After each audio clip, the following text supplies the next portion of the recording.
In today's video, I'm going to show you a post-processing workflow based on something that you're going to do in the field that is literally going to feel like cheating. And a lot of photographers watching this probably would say that this is cheating. In this video, I'm going to show you guys how to do a focal length blend, which is where I'm going to blend multiple images together. But unlike other ways of blending images like focus stacking or HDR blending, this method is actually going to use photos shot at different focal lengths, meaning the images are going to be different.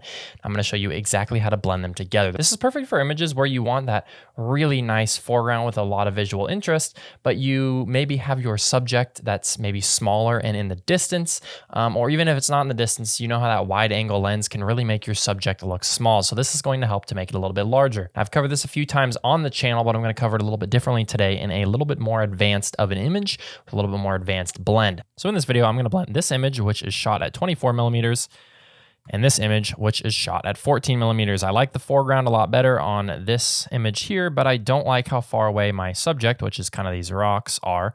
But I like the subject a lot better in this frame, as well as I like the clouds a little bit better, but I don't quite like these leading lines quite as much. So we're just going to blend this together, and it's going to be simple, and I'm going to show you exactly how to do it, even if you don't know how to use Photoshop. So don't try and do this with images. Like if you have something that's 14 millimeters and 200 millimeters, don't try and do that. But something like, 16 millimeters on the wide end to maybe 25 or even 35 on the longer end, that can work. Whatever your wide angle zoom is, if you have a ultra wide angle zoom, usually the widest and then the most zoomed in can be blended together, which is exactly what I've done here. I'm using a 14 to 24 millimeter. Now to get this thing started, make sure you open them as layers here in Photoshop. And you can kind of move things to where you think they need to be in the frame. So I'm going to just Command minus a few times. And then I'm just going to grab the move tool here, and I'm going to move this up. And I do that because I think that subject needs to be a little bit further back.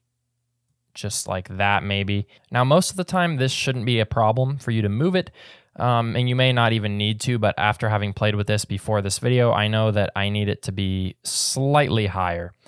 Maybe just like that, just a little bit. And that's how you do that. If you need to, again, you might not always need to do that. Now, what you're going to do here is grab a layer mask, and you are going to either mask out the image in the background or mask in the image in the foreground. Totally up to you. So right now, we can just title these 24 millimeter and 14 millimeter by double clicking there. That allows you to title it. And now I think what I want to do is go in, I want to move the 14 millimeter on top. Now with this image on the top, I'm going to go ahead and create a layer mask here. We're going to go to the brush tool. We're going to click this button to make sure black and white are selected. I want to select black, make sure black is the one on the left. Go up to your brush tool, and let's start with a hardness about 0. You can adjust the size as you see fit. I like to hover over the screen. You can see it's way too small, so I'm going to use the closing bracket there. Opening and closing brackets change the size. I want it to be about this large compared to the rest of my image.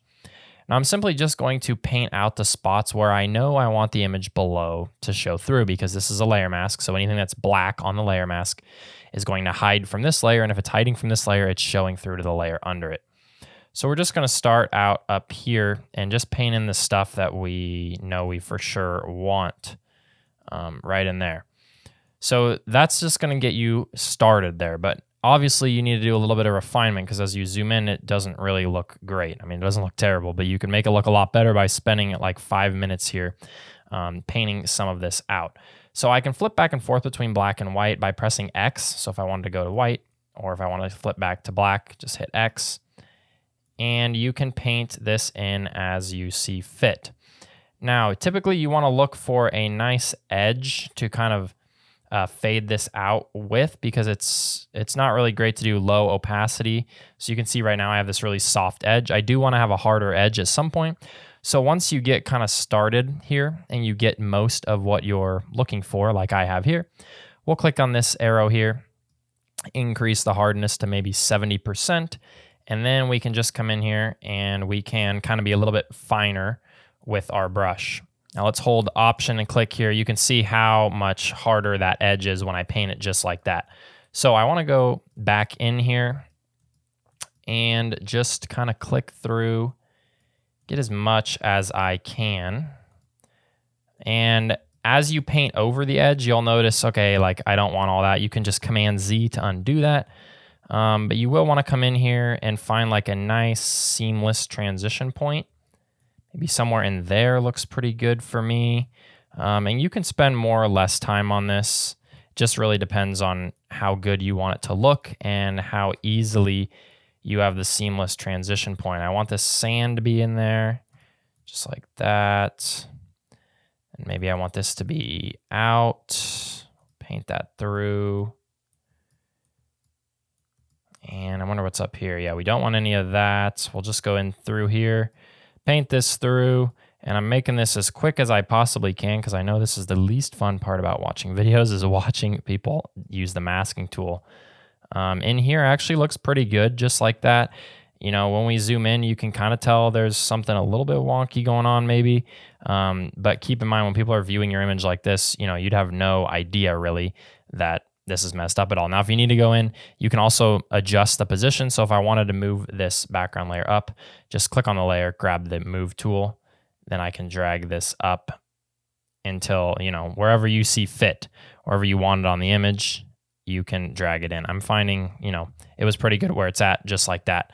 But I just wanted to show you how to do that. Now go back in again with your brush tool, refine this as much as you want. You can add some more.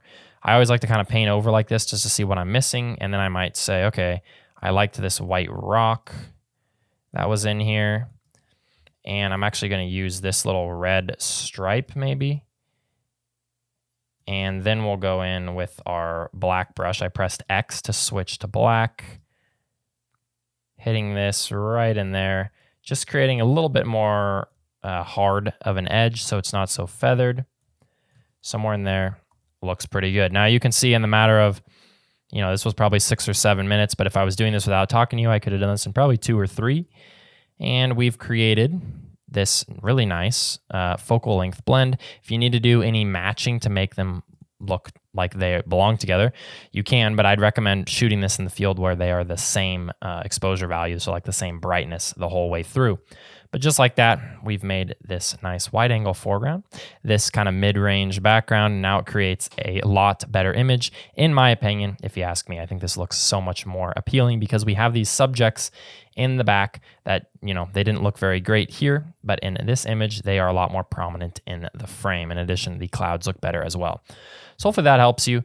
Like I said, let me know down below if you think this is cheating. A lot of people do, but I'm telling you, a lot of your favorite photographers are probably using this technique. There's a ton of photographers using this focal length blending method because that wide angle foreground is beautiful, but the one downside to it is it makes the subject really small and unimportant unless the subject is so close to you and so large. This is how you overcome that problem, and it's very, very easy to do with the proper technique in the field and the proper technique in post-processing. So that's going to be all for this week's video. Hopefully it was helpful for you guys. Let me know if you liked it down below in the comments. Please make sure to like and subscribe so I can keep growing my channel. Thank you guys so much for being here. My name is Austin James Jackson. We'll see you guys next time.